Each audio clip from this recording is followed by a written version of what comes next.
আসসালামু আলাইকুম। চলে আসলাম অন্য আরেকটি পিঠার রেসিপি। আজ বানাবো ফুলঝুরি পিঠা।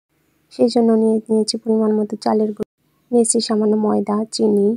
আপনারা যে পরিমাণে মিষ্টি খাবেন সে পরিমাণেই চিনিটা ব্যবহার করবেন।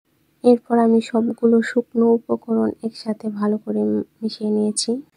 চালের গুঁড়োটা আমার ফ্রিজে ছিল, তাই দলা হয়েছিল। এগুলো সবগুলো একসাথে মিশিয়ে নিলাম। আপনারা চাইলে ব্লেন্ডার দিয়েও সবগুলো উপকরণ ভাঙিয়ে নিতে পারেন। আমি হাত দিয়ে করে নিলাম, কারণ আমার মনে হয় পিঠার জিনিসটা হাত দিয়ে ভাঙিয়ে নিলেই ভালো হয়। এরপর নিয়ে নিলাম একটা ডিম। এই ডিমটা অনেক ইম্পর্টেন্ট। এই ডিমটা এই পিঠার স্বাদটা অনেক গুণ বাড়িয়ে দেবে। বাস একটা ডিম নিলেই হবে। তারপর আমি এখানে নর্মাল পানি ব্যবহার করেছি, কোনো ফুটন্ত গরম পানি বা কোনো পানি না, নর্মাল পানি এগুলো। আর আমি হ্যান্ড ব্লেন্ডার দিয়ে এটা ভালো করে মিশিয়ে নেব। অনেকক্ষণ যাবত এই মেশানোটা ইম্পর্টেন্ট।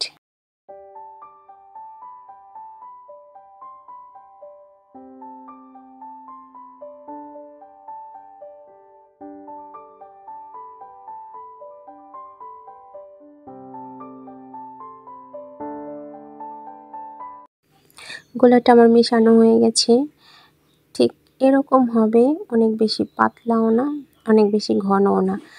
এখন আমি এটাকে চুলায় সাজে দিয়ে দেখব যে এটা পারফেক্ট হয়েছে কিনা। সেজন্য সাজটা আগে থেকেই আমি তেলে গরম করে নিয়েছি। এখন এই গরম সাজটা আমি ওই গোলার মধ্যে দিয়ে তেলে ছেড়ে দেব। দেখুন আমার এটা সাজের সাথে লেগে গেছে গোলাটা। এর মানে হচ্ছে গোলাটা আমার একটু পাতলা হয়েছে। সেজন্য ওই গোলাটার মধ্যে আমি আবার চালের গুঁড়ো আর সামান্য একটু ময়দা দিয়ে আবার ব্লেন্ডার করে নিয়েছি।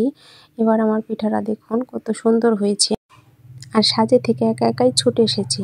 আর যদি সাজে পিঠাটা একটু একটু ধরে রাখে তাহলে একটু ছুরি দিয়ে ছাড়িয়ে দিলেই হবে। আর এভাবে অল্প সময়ে ওই একটু গোলা দিয়ে অনেকগুলো পিঠা বানানো যায়। এই পিঠাটাকে পারফেক্ট বানানোর জন্য অবশ্যই সাজটা তেলে ভালো করে গরম করে নিতে হবে। এই পিঠাটা এত বেশি মচমচে হয় যে ছোট বড় সবারই পছন্দ। অবশ্যই পিঠাটা বাসায় ট্রাই করতে ভুলবেন না। আর কার কেমন হলো জানাবেন অবশ্যই। সে পর্যন্ত ভালো থাকুন, সুস্থ থাকুন। আল্লাহ হাফিজ।